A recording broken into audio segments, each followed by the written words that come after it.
These two islands on this Portolan map from 1424 are really interesting. They're positioned by the mapmaker in the Atlantic Ocean, and they've given rise to many suggestions that these must have been the islands of Atlantis. There's Spain, by the way, there, and we know that over here is North America. But in 1424, all knowledge of North America had been lost long, long before. And people thought that if you sailed west from Europe, you would come eventually to China, that there was nothing in the way. That was the belief at the time. That's what Columbus believed. When he sailed west from Europe, he believed that he was going to come to Japan and China. And Professor Robert Fuson of the University of Florida has demonstrated really beyond a shadow of a doubt that actually these two islands are the misplaced islands of Japan and Taiwan, located west of Spain, where at that time the prejudice was that they would find the coast of Asia over here. So actually what the map maker has done is he's mixed up information from what he thought was true and what he found on the ancient map, and he's placed Japan and Taiwan in the Atlantic Ocean. But the really interesting thing is, when are these maps of Japan and Taiwan? Are they maps of Japan and Taiwan in the 16th century, or are they something else altogether? And again, we need to resort to geology to solve this problem. And we can see here what happened to the island of Taiwan during the meltdown of the Ice Age. Here it is today, and here it is deep in the last Ice Age, when it was physically joined to the mainland of China, as indeed the government of China would no doubt wish it still to be today.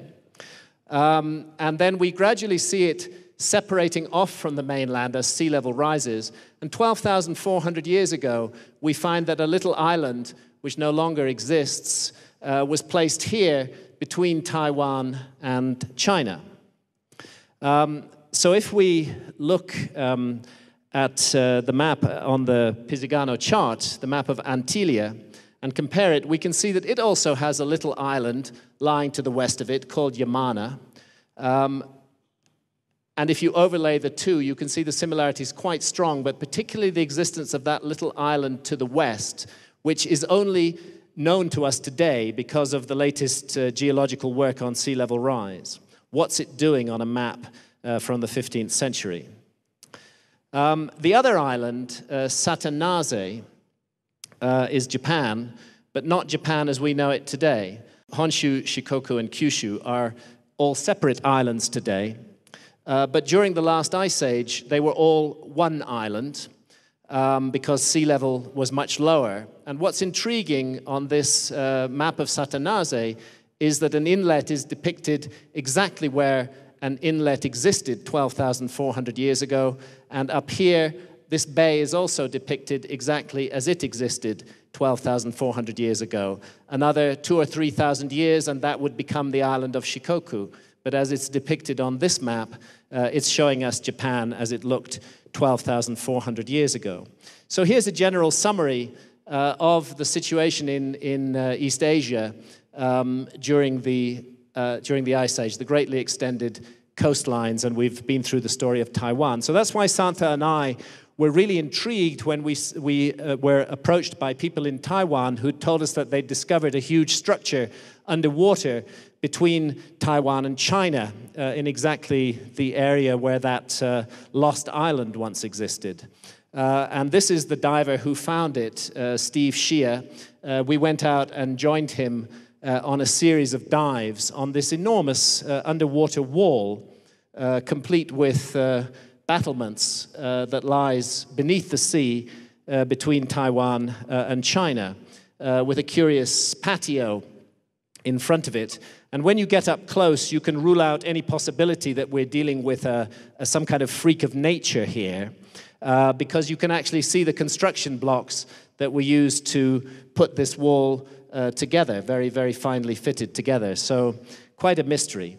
If we now jump over from Taiwan to the most southwestern of the Japanese islands, to Yonaguni, we will find a whole complex of further structures underwater. Santha and I, over the years, have put in somewhere between 200 and 300 dives at Yonaguni. And what I want to do now is to just take you around the main areas where the monuments are, starting here and going up the coast here, and just show you what we saw there. Starting at the west side of the system of monuments, we have this curved roadway between two parallel walls. Another view of it here, you can see that there's some rather interesting blocks off to the side. It's a beautiful curved roadway and two parallel walls. Let's now swim over in this direction, swimming to the east, and I'm coming here to a tunnel, and I'm going to swim through that tunnel, and I want to show you what the inside of that tunnel looks like. That's what it looks like, with two giant megalithic blocks on each side placed on top of each other. When you get to the end of the tunnel, you find yourself looking at these parallel megaliths, which are slotted into the side of a rocky outcrop here.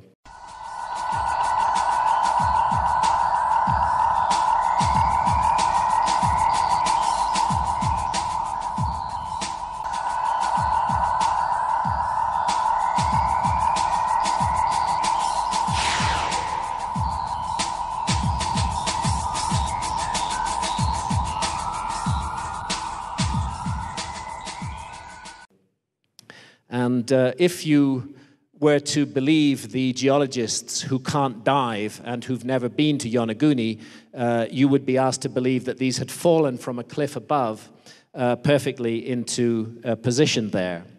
The fact that there is no cliff above that point doesn't seem to deter the geologists in this explanation. It's an awesome place to dive. I am witnessing an amazing sacred site that was submerged more than 12,000 years ago.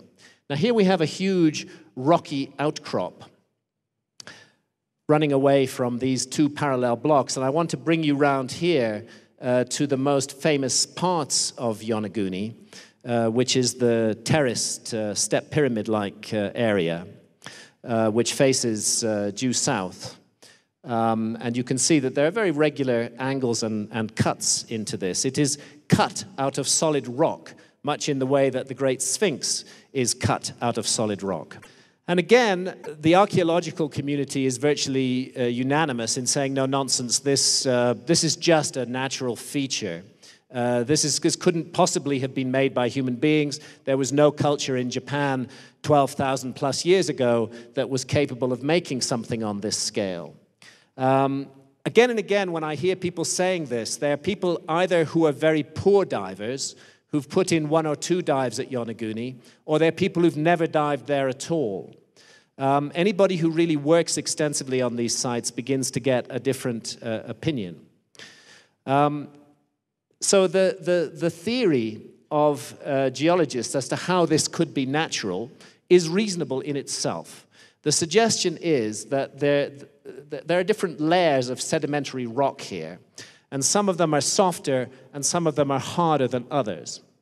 So when but before I go there, I just wanted to compare this with these structures from Peru, from Cuzco, which are cut out of solid rock and show the same sort of step pyramid terracing effect. Nobody argues that these are natural, but very similar structures underwater at Yonaguni are said to be natural because they disturb the picture of history. So the suggestion is that the sea, beating against this natural rock face, selectively removed the softer layers of rock and left the harder layers of rock, those steps there, giving the stepped effect. And I understand where they're coming from, but if they're right, then I want to find all the rubble that the sea removed from here. I want to find it down here at the bottom of the monument, directly underneath this area. But I don't, because when you look down from the terraced area, straight down below to a depth of 110 feet, what you see down at the bottom is a beautiful, clear pathway.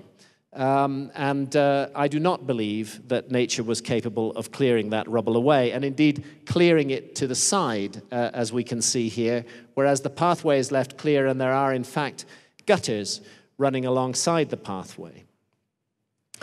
So moving further west and north, we come to a huge underwater face. I've placed here one of the Olmec heads from Mexico, just to show the effects of a long weathering on a large stone-carved human head. Here at Yonaguni, facing south again, 2 eyes, a nose, a mouth. And I'll just take you around this very eerie and spooky place to dive. I'm in the shot for scale. You can see that it's a very large structure. In fact, the 2 eyes have got pupils carved into them, which you can get a hold of when you swim up close to it. Something almost terrifying about it, particularly in stormy conditions. If it's made by nature, nature took care to separate off the head completely from the bedrock, so that we have the back of the head, and indeed to carve a headdress onto the top of this human face.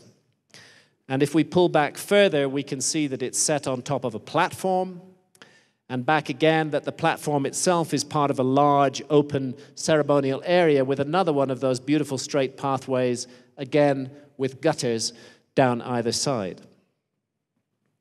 Now, it's not well known, but Japan, in fact, is a country littered with megalithic monuments and indeed stone circles, some of which are rightly attributed to the Jomon period of Japan, but some of which we really know nothing about. And this one, called Masadano Iwafune, the upside-down boat stone, is found in the Asuka area of Japan, beautifully cut on the top, halfway up the side of the mountain.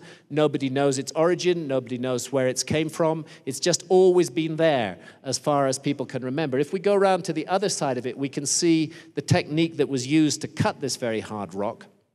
And what they did was they cut these H-shaped sections out of it, and had they finished the job, which apparently they didn't do, they would have removed the areas that stand proud and left a smooth face.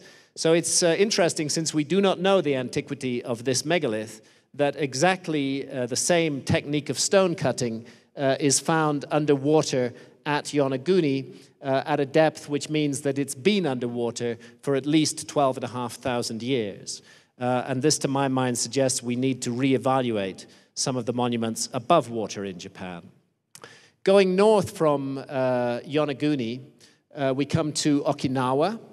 And just west of the main island of Okinawa are a group of islands called the Keramas, and off one of them, off Akajima, at a depth of 110 feet, is an amazing complex of stone circles. Some of the stones are very small, purposefully laid in spirals. These are, in fact, river stones that are lying there on the bottom of the sea. And others are cut down into the bedrock at the bottom of the sea and are on a very large scale, and these are they. It's really on an epic scale. It's a very difficult place to dive. The currents are ferocious, and sometimes we had to wait 5 or 6 days above it in order to be able to actually dive on it, because the currents were so severe that we just got swept away and we couldn't work on the monument at all. But as you get closer and look at it, you can see the central upright, and you can see the surrounding uprights, all cut out of the solid bedrock. There is no known geological process that can create this effect. Beautiful symmetry of the structure. And again, the way the inner curve here matches the outer curve of the central upright strikes me as particularly interesting. Let's go back to the Piri Reis map now. I'm sure everybody's heard of the famous Bimini Road. It's another one of those mysterious underwater structures that most archaeologists would like to be totally natural. They say it's just beach rock. But here's an interesting thing. On the Piri Reis map is depicted a large island in the place where Bimini is now. Bimini is just a tiny island today.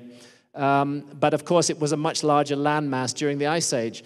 And although it's difficult to see here, I think you probably can see that something that looks exactly like the Bimini Road is depicted running right up the middle of this lost island.